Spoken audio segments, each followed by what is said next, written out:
மக்கள் எல்லாரையும் சந்திச்சு குழந்தைங்களுடைய இந்த நடனத்தை பார்த்து மனசு உண்மையிலே நிறைஞ்சிருக்கு. ரொம்ப கொடுத்து வச்சிருக்கணும். இவ்வளவு பாசம் நமக்கு கிடைக்குதுன்னா உண்மையிலே நான் கொடுத்து வச்சிருக்கேன். ரொம்ப ஒரு ஒரு ரொம்ப ஸ்பெஷலான ஒரு மொமெண்ட். இன்னைக்கு ரொம்ப முக்கியமான ஒரு நாள். நாட்டுல 2வது மாநிலமா இருக்கு அப்படிங்கிறது எந்த கணக்கின் அடிப்படை? புரியுதுங்களா? இல்ல. அதெல்லாம் அது நிறைய விஷயங்கள் அதுல ரொம்ப கேள்விக்குறியா இருக்கு. அது இப்போ நம்ம பேச வேண்டாம். இப்போ நம்ம எத்தனை ஸ்டாட்டிஸ்டிக்ஸ், கணக்குகள், பர்சன்டேஜ் growth அதெல்லாம் நிறைய பேப்பர்ல வச்சு நம்ம பேசிக்கலாம். மக்களுடைய உண்மையான நிலவரம் என்ன அப்படிங்கிறது யாரா இருந்தாலும் கண்ணு திறந்து தரை மேல சாலையில கால் வச்சு நடமாடி மக்களை பார்த்தாங்கன்னா, கண்ணு திறந்து பார்த்தாங்கன்னா, மனசை விட்டு அவங்க கவனிச்சாங்கன்னா மக்களுடைய உண்மையான நிலவரம் என்ன, வேதனையில என்ன, கஷ்டத்துல என்ன, துன்பத்துல என்ன, பயத்துல வாழ்ந்துட்டு இருக்காங்க அப்படிங்கிறது நல்லாவே புரியும்.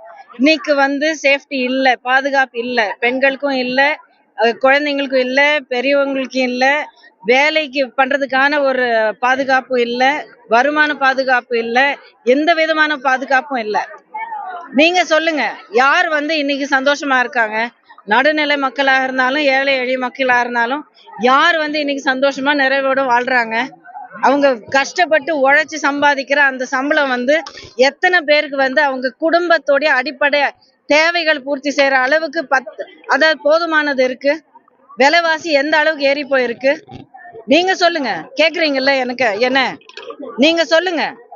தமிழ்நாட்டுல எந்த பகுதியில மக்கள் சந்தோஷமா இருக்காங்க நீங்க எனக்கு சொல்லுங்க.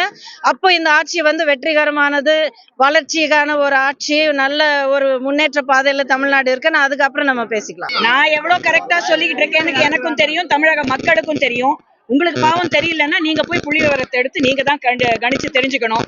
இது என் வேலை இல்ல. மீடியாவா இருக்கிற உங்களுக்கு நீங்க சொல்லிருக்கணும் இதெல்லாம். இன்னும் நிறைய தமிழக மக்களுக்கு நீங்க சொல்ல தவறினதை நான் இப்ப மேடையில சொன்னேன், அவ்வளவுதான், வேற எதுவுமே இல்லைங்க. நான் சொன்னதை திருப்பி திருச்சி சொல்ல போறீங்கன்னா அதுக்கு நான் பொறுப்பு இல்லை. மீனவர்கள் மேல நடக்கிற பல தாக்குதல்களை, மீனவர்கள் இன்டர்நேஷனல் வாட்டர்ஸ்ல எந்த தரப்புக்கு போறாங்க, எப்படி கைது செய்யப்படுறாங்க, இந்த விஷயங்கள் எல்லாம் மோடி அரசு வந்ததுல இருந்து நிறைய பாதுகாத்து அவங்களை திருப்பி கொண்டு மீட்டு கொடுத்திருக்காங்க.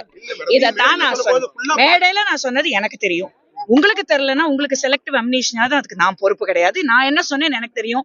காணாம போன மீனவர்கள், தாக்கப்பட்ட மீனவர்கள், கஷ்டப்படுற மீனவர்களுக்கெல்லாம் மோடி அரசாங்கம், ஜெய்சங்கர் ஜி எல்லாரும் சேர்ந்து நிறைய நலனை கொண்டு வந்திருக்காங்க, நிறைய மீனவர்களை மீட்டு கொடுத்திருக்காங்க. இதானப்பா நான் சொன்னேன். அதத்தான் நான் சொன்னேன். நீங்க அதை மாத்தி வேற மாதிரி சொல்லி உங்க எஜமானுக்கெல்லாம் வேற மாதிரி நியூஸ் போடணும்னா அது உங்க பாடு, என் பாடு கிடையாது. அது எனக்கு தேவையில்லை.